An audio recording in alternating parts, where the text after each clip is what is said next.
Magandang araw sa inyong lahat. Isang magandang ngiti at isang masiglang pagbati sa inyong lahat. Ako po si Febrian May Bacang na nanggagaling sa BSED second year. Ngayon ay pag-uusapan natin ang batayang legal ng pagtuturo ng Filipino. Bago ang lahat ay may katanungan muna ako. Sa inyong palagay, bakit may asignaturang Filipino sa ating paaralan? Sa pilitan ba ito? O may mga batas na nagsasabing kailangan natin itong ituro? Ang batayang legal ay tumutukoy sa mga batas o patakaran na nagsisilbing gabay kung bakit kinakailangan ituro ang Filipino sa ating paaralan. Hindi basta lamang ito itinuro dahil gusto ng paaralan, kundi itinuro ito dahil may mga batas na nag-uutos at sumusuporta rito. Una ay ang Saligang Batas 1987. Ang Saligang Batas 1987 ay ang pinakamataas na batas sa ating bansa. Lahat ng iba pang mga batas ay dapat nakabatay nito. Sa Artikulo 14, nagsasaad na ang wikang Filipino ang pambansang wika ng Pilipinas. Ibig sabihin na tungkulin ng pamahalaan na paunlarin at ipalaganap ang wikang Filipino. Kaya naman, ang mga paaralan ay may asignaturang Filipino. Halimbawa, mula elementarya hanggang senior high school ay may asignaturang Filipino. Ginawa ito dahil nakasaad ito sa ating konstitusyon. Sa inyong palagay, bakit mahalagang magkaroon tayo ng pambansang wika? Mahalaga ito upang mapanatili ang ating kultura at pagkakilanlan bilang mga Pilipino.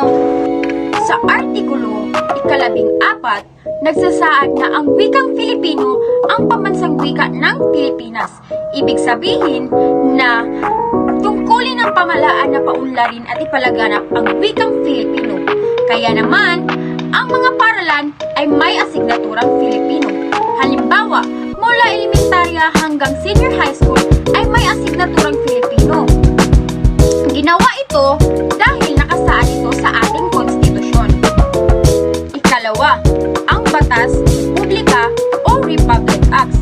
Ang Batas Republika ay ang mga batas na ginagawa ng Kongreso at nilagdaan ng Pangulo.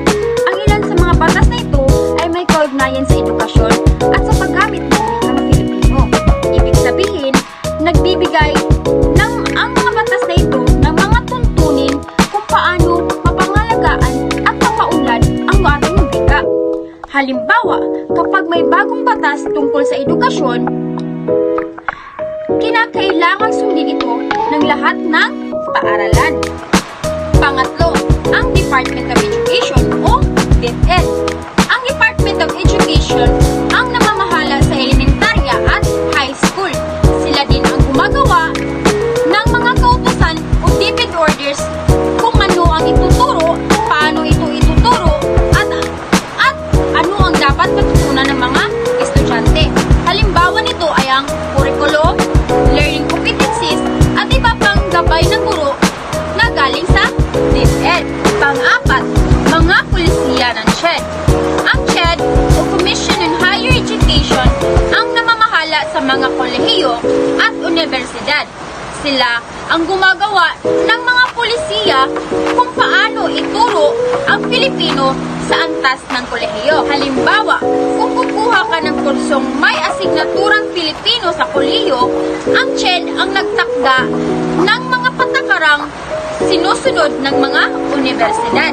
Ang panghuling batas naman ay ang mga patakarang pangwika.